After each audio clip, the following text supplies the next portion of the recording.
Portugal 6-1 against Switzerland. But when it comes to the odds, obviously Portugal coming into this one would be favourites, given the fact that Morocco, even coming into that game against Spain, were underdogs, but they have definitely given a great account of themselves now. How do you see it going, Ale?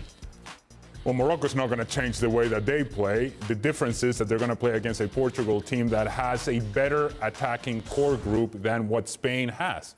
And do have now a focal point in the attack in Gonzalo Ramos, who is also a physical presence, who won't just float around. He will be there available for service. The movement of the ball and the pace with which Portugal is playing is quicker than what Spain showed in this tournament. And so therefore, I still think Portugal rightfully will be the favorites going into this match. And I just don't know that Morocco continues to play this way. It's defensively, they were so solid, and you have to continue to be this way, and you have to continue to move together. And I'm sure that the fans will be with them. But in terms of quality in the attacking half, Portugal is better than what Morocco can offer. But how much does that count for, though? Because we heard that stadium today with the fans supporting Morocco. Craig, Portugal know that they're coming into that in this game. Yeah, but injuries, no doubt, to some of the Moroccan players. And we've mentioned Saiss. Jules mentioned Amrabat and what he went through just to get on the field. They'll have to double that up to get back out. They won't capitulate like Switzerland, not for a minute, and their record will tell you that. But Portugal looked good. I didn't think Portugal were going to be a factor in this World Cup. I really didn't. But after saying that today, this World Cup is evolving so fast with surprises. But after saying that today, I've got to change my mind. I mean, I think there'll be a difficult nut to crack, but I think Portugal will do it. And yeah, I mean, when you're bringing on, and I mentioned Cancelo, when no Ronaldo's on the bench, not because he's goal, but when you're bringing on and not playing Rafael Leao, who has been arguably Milan's best player and who is such a threat with pace and power and finishing, even he's not getting the game. I think Portugal have introduced themselves as a real worry for others in this World Cup. One of the most difficult things that Morocco is going to face in this game is the fact that you've gone on a high, right? You beat Spain, and the celebrations in Morocco, and the celebrations everywhere, and the celebrations around the team, and you've gone on this high, and physically and emotionally you spent yourself. Now you're going to have to go on a high to then come back down to earth and then be able to rev it up again in the game against Portugal. Whereas Portugal, basically, in the second half, had a training session, much like Brazil did against South Korea. Those things end up adding up towards the end of the competition, and that's where I think Portugal will be stronger than Morocco. Jules, will you back Morocco again for this game?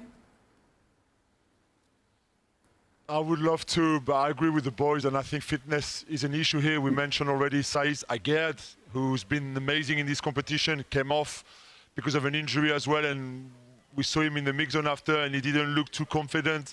Saiss, we mentioned Amrabat. Hakimi is not 100%. Buffal can only last an hour because he's not fully fit either. You've got Ziyech, who after 75 minutes could not run anymore. And I do think that the 120 minutes tonight might just be too much for when this quarterfinal comes against Portugal, which would be a shame. But this is a team that is very physical and that based a lot of their strength on that physicality and on this effort that they do together. And if you're only 50% or if half your team is only 70%, they're going to struggle to play again at this level, and they will have to do exactly the same thing as they did today against Portugal.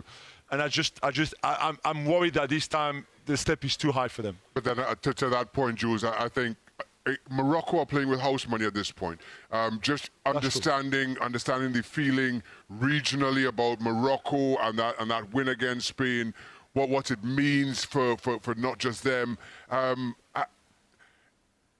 For Morocco to go out against Portugal will not be seen as a failure.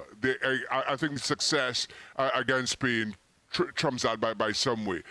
It's difficult to make an argument for Morocco to get the better of Portugal. The one complaint, or the big complaint we had about Spain, is the lack of the plan B, the lack of somebody creative in the midfield, which Portugal have in Bruno Fernandes.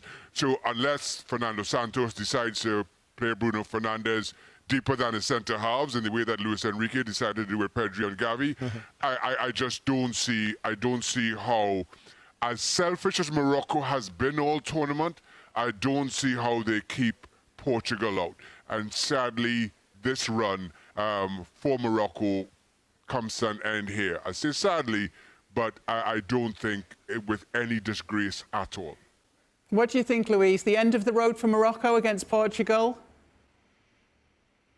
Yeah, probably we can see another setback, another surprise, but I don't think this is going to happen. I mean, they've done an amazing job. They make history, and that's something that you're going to take for them from this World Cup. Playing against this Portugal side with all these plans that we were talking, players who can be players. Rafael Leao, that is one of the most incredibles on 1v1s and the power, and then you go Cristiano Ronaldo, you can bring in the second half of balls in the air, also Andre Silva. So that's the plan B we were talking about, that Spain didn't have players who can change that you are playing. If the tiki-taka inside is not working, with your Felix, with Bernardo Silva, with players Fernandez, if that's not working, you can start crossing with Guerrero. Today, just putting fantastic wipes into the box, and you have Andre Silva, Cristiano Ronaldo players arriving in second line, plus set pieces that, as we've seen today, they are very important and they are very good, this Portugal side. So, yeah, I think Portugal to go through.